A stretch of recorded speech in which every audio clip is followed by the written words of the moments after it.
ورحمۃ اللہ وبرکاتہ۔ الحمدللہ رب العالمین والصلاة والسلام علی رسول الامین وعلی آلہ وصحبہ اجمعین ومن تبعہم بإحسان الی یوم الدین، اما بعد۔ رب اشرح لی صدری ویسر لی امری واحلل عقدۃ من لسانی یفقهوا قولی رب زدنی علما اللهم انفعنا بما علمتنا وعلمنا ما ينفعنا وزدنا علما وعملا آمین یا رب العالمین۔ نماز کے احکام مسائل میں سے آج کا جو درس ہے وہ تارک صلاۃ کا حکم، یعنی جو آدمی نماز چھوڑ دیتا ہے اس کا کیا حکم ہے۔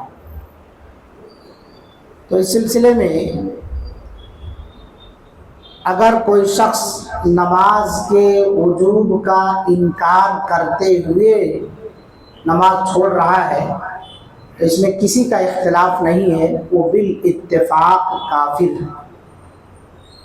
اگر نماز کے فرضیت کا انکار کرتے ہوئے نماز کو چھوڑ رہا ہے تو سب کے یہاں، یعنی سارے مسالک اور سارے علماء کے یہاں بالاتفاق وہ شخص کافر ہے۔ لیکن اگر کوئی شخص نماز کے واجب ہونے کا عقیدہ رکھتا ہے، محض سستی اور کاہلی کی بنا پر نماز چھوڑ دیتا ہے تو اس کے بارے میں فقہا کا اختلاف ہے۔ تو نبی صلی اللہ علیہ وسلم کی ایک حدیث کے ذریعے سے ہم اس میں بھی ترجیحی بات کو لے سکتے ہیں اور ایک ترجیحی موقف متعین کر سکتے ہیں۔ آپ صلی اللہ علیہ وسلم کا ارشاد ہے، سنن ابو داؤد کی حدیث ہے، حدیث نمبر 425۔ اللہ تعالیٰ نے 5 نمازیں فرض کی، جس نے ان کے لیے اچھی طرح وضو کیا اور انہیں وقت پر ادا کیا، مکمل رکوع کیا، خشوع خضوع کا اہتمام کیا، اس کے لیے اللہ تعالیٰ کا عہد ہے، یعنی اللہ تعالیٰ عہد لیتا ہے اس کی حفاظت کی اور وہ اسے ضرور معاف فرمائے گا۔ اور جس نے ایسا نہیں کیا، یعنی 5 نمازیں جس نے نہیں پڑھی، ان کے لیے اچھی طرح سے وضو نہیں کیا، وقت پر مکمل طور سے خشوع خضوع کے ساتھ ادا نہیں کیا، تو ایسے آدمی کے لیے اللہ تعالیٰ کا کوئی عہد نہیں ہے۔ اب اللہ کے اوپر ہے، چاہے تو اللہ تعالیٰ ایسے آدمی کو معاف کرے اور چاہے تو اللہ رب العالمین اسے سزا دے، عذاب دے۔ اللہ تعالیٰ اگر معاف کر رہا ہے تو یہ اللہ رب العالمین کی رحمت ہے اور وہ جس پر چاہے رحم فرمائے، اور اللہ تعالیٰ سزا دے رہا ہے تو یہ اللہ رب العالمین کا عدل ہے، انصاف ہے، جو تقاضا کر رہا ہے سزا کا، کیونکہ وہ مجرم ہے نماز چھوڑنے کا، اس وجہ سے اسے انصاف کے ناطے سزا مل رہی ہے۔ تو اس روایت میں رسول اللہ صلی اللہ علیہ وسلم نے نماز کی ادائیگی میں کوتاہی کرنے والے کی معافی کو اللہ کی مشیت کے ساتھ جوڑا ہے کہ اللہ تعالیٰ چاہے تو اسے معاف کرے اور چاہے تو اسے عذاب دے۔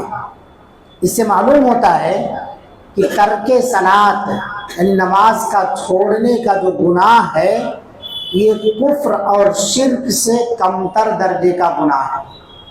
ایک آدمی شرک کرے اور ایک آدمی بے نمازی ہو، دونوں میں بڑا مجرم کون ہوگا؟ شرک کرنے والا۔ تو کفر اور شرک یہ گناہ بے نمازی کے گناہ سے بڑا ہے، لہذا اللہ رب العالمین کے نزدیک شرک کی معافی کا کوئی سوال ہی نہیں۔ لیکن اس میں یہ بات بھی ہے کہ ایسے شخص کا معاملہ جو نماز چھوڑ دیتا ہے انتہائی سنگین ہے۔ اسے اب یہ نہیں سوچنا چاہیے کہ میں شرک نہیں کر رہا ہوں، نماز چھوڑتے ہوئے گھوموں کوئی فرق نہیں پڑنے والا ہے۔ یہ بہت خطرناک بات ہے، اس کا بہت کچھ اندازہ ہم گزشتہ جو درس ہوا ہے اس سے لگا سکتے ہیں۔ اللہ کے رسول صلی اللہ علیہ وسلم کی حدیث کہ بے نمازی کا حشر کفار اور مشرکین کے سرداروں کے ساتھ ہوگا۔ جو آدمی نماز نہیں پڑھتا ہے اس کا حشر کن لوگوں کے ساتھ ہوگا؟ کافروں اور مشرکوں کے سرداروں کے ساتھ ہوگا۔ نبی صلی اللہ علیہ وسلم نے فرمایا جس شخص نے نماز کی حفاظت کی اور نماز اس کے لیے بروز قیامت روشنی ہوگی، برہان ہوگی، نجات کا ذریعہ ہوگی۔ لیکن جو آدمی قیامت کے دن جو نماز کی حفاظت نہیں کرتا ہے تو قیامت کے دن اس کے لیے نہ تو روشنی ہوگی، نہ برہان ہوگا، اور نہ ہی اس شخص کے لیے نجات کا کوئی ذریعہ ہوگا۔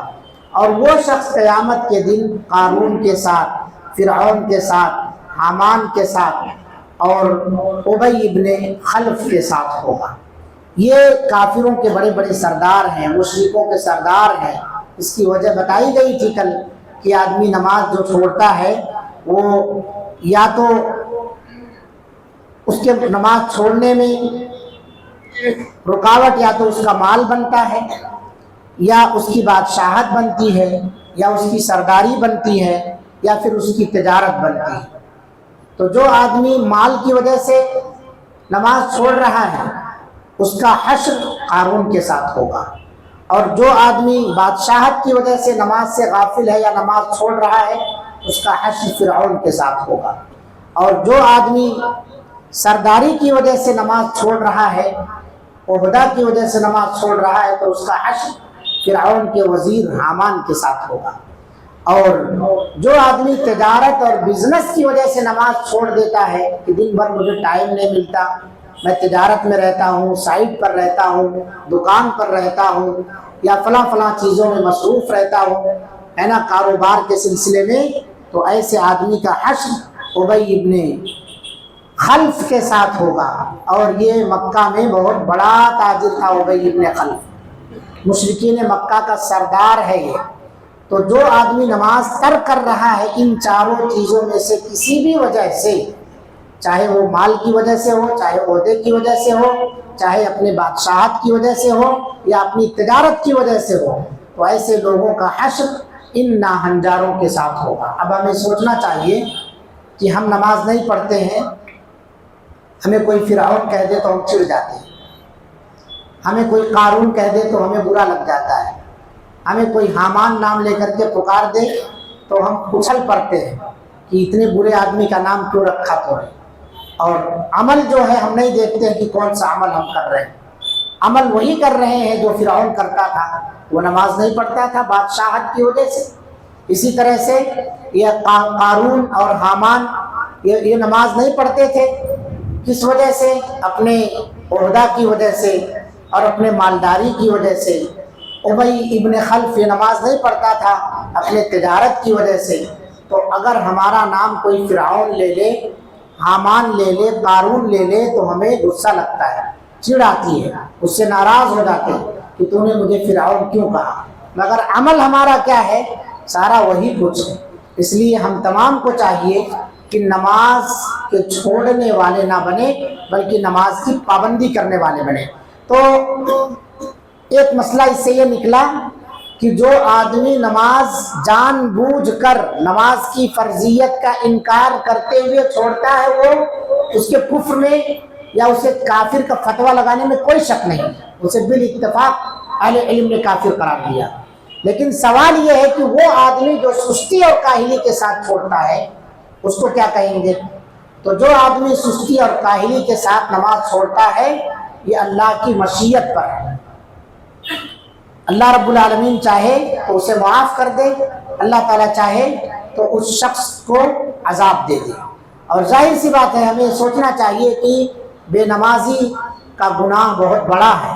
اللہ کے رسول صلی اللہ علیہ وسلم نے جو باتیں بیان فرمائی ہیں، آپ نے ارادہ کیا کہ بے نمازی کے گھروں کو آگ سے جلا دیا جائے، یہ کم گناہ تھا کیا؟ آپ صلی اللہ علیہ وسلم جو گھروں کو جلانے کا ارادہ کیا ان نمازیوں سمیت، ان بے نمازیوں سمیت، تو اس کا مطلب یہ ہے کہ یہ بہت بڑا جرم ہے۔ اور آپ کو بتایا گیا کہ سب سے پہلے اللہ تعالیٰ اپنے حق کے بارے میں جو پوچھے گا وہ نماز کے بارے میں پوچھے گا۔ اس لیے صحابہ کرام ایسے شخص کا اسلام میں کوئی حصہ ہی نہیں سمجھتے تھے جو آدمی نماز نہیں پڑھتا۔ حضرت عمر فاروق رضی اللہ عنہ کا قول ہے موطا امام مالک کے اندر، لا حظ فی الاسلام لمن ترک الصلاۃ، اسلام کے اندر ایسے آدمی کی کوئی حصے داری ہی نہیں ہے، زمین جائیداد کسی بھی چیز کے اندر اس کی شراکت داری موجود نہیں ہے جو نماز کا تارک ہو، نماز چھوڑنے والا ہو۔ لا حظ فی الاسلام لمن ترک الصلاۃ، اسلام میں کوئی حصہ ہی نہیں ہے اس کا۔ اس لیے ہمیں ڈرنا چاہیے نماز کے چھوڑنے سے۔ دھڑلے کے ساتھ نماز چھوڑتے ہیں، احساس بھی نہیں ہوتا کچھ بھی۔ اللہ تعالیٰ ہمیں اگر کافروں کے صف میں شمار نہیں کیا ہے تو گنہگار تو ہم ضرور ہوتے ہیں اور گناہ کی سزا ملنی ہے۔ اس لیے وہ آدمی جو سستی اور کاہلی کے ساتھ نماز پڑھتا ہے، ایسے آدمی کو منافق کہا گیا ہے۔ منافقین نماز پڑھتے ہوئے سستی سے کام لیتے تھے۔ وَإِذَا قَامُوا إِلَى الصَّلَاةِ قَامُوا كُسَالَىٰ، جب وہ نماز میں کھڑے ہوتے تو کسل مندی سے وہ نماز پڑھتے تھے لیکن سستی کے ساتھ پڑھتے تھے، بادل ناخواستہ نہ چاہتے ہوئے پڑھتے تھے۔ ہم نماز تو چھوڑے ہوئے ہیں تو وہ نماز پڑھیں اور سستی اس میں کریں، آنے میں تھوڑا لیٹ سے آئیں، یا اسی طرح سے جب کھڑے ہوں تو بس کتراتے ہوئے کھڑے ہوں اور گھڑی دیکھتے رہیں جلدی نماز ختم کریں۔ بہت دیر تک سجدہ کرتے امام صاحب، بہت لمبی تشہد کرتے امام صاحب، گھڑی دیکھتے رہیں ہمیشہ۔ تو یہ ان لوگوں کی صفت ہے جو امام جو منافقانہ حرکتیں انجام دیتے ہیں۔ خشوع خضوع نماز کے اندر ہونا چاہیے، وہ خشوع خضوع نماز کے اندر نہیں مل پاتا۔ اب لوگوں کی وجہ سے امام صاحب لوگ گھڑی دیکھ کے نماز پڑھائیں کہ 10 منٹ میں ختم ہونا، نہیں تو سلام پھیرنے کے بعد میری شامت آ جائے گی۔ اگر 12 ہو گیا 13 ہو گیا تو پھر خیر نہیں، کوئی نہ کوئی ضرور سوال کر لے گا کہ آج کیا بات ہے، لمبی پڑھا دی آپ۔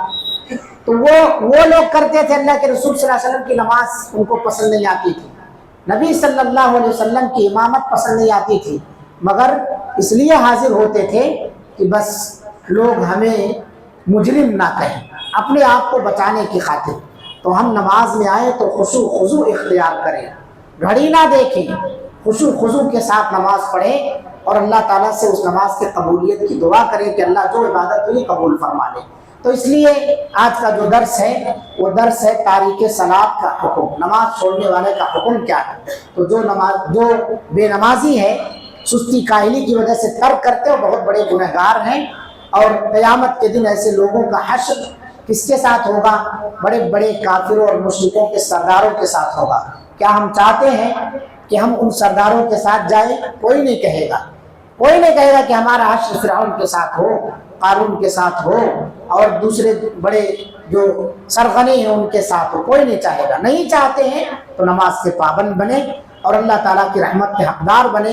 نماز اللہ سے جوڑنے کا ذریعہ ہے، اللہ تعالیٰ کی رحمت حاصل کریں۔ اللہ سے دعا ہے اللہ رب العالمین ہم تمام لوگوں کو نمازوں کی حفاظت کرنے اور 5 وقتہ نمازی بننے کی توفیق عطا فرمائے، محبت کے ساتھ، الفت کے ساتھ اور نبی کے بتائے ہوئے طریقے کے ساتھ نماز کو انجام دینے اور ادا کرنے کی توفیق عطا فرمائے۔ رب العالمین ہم تمام لوگوں کے اندر جو بھی سستی کاہلی ہے اسے دور کر کے صرف تیری عبادت خشوع خضوع کے ساتھ انجام دینے کی توفیق عطا فرما۔ بار الہ جو بھی ہم سے عبادتیں ہو جاتی ہیں یہ سب تیرے فضل و توفیق سے ہے، اللہ ان عبادتوں کو قبول فرما لے، اللہ تعالیٰ ہمیں ریا اور نمود سے محفوظ فرما لے۔ رب العالمین ہم تمام لوگوں کو ایک اور نیک بنا، دنیا کے اندر جب تک زندہ رکھ، ایمان اور اسلام کی حالت میں زندہ رکھ، جب خاتمہ فرما تو خاتمہ بالخیر عطا فرما۔ آمین وآخر دعوانا الحمدللہ رب العالمین۔ السلام علیکم ورحمۃ اللہ وبرکاتہ۔ سبحانک اللہم وبحمدک اشہد ان لا الہ الا انت استغفرک واتوب الیک۔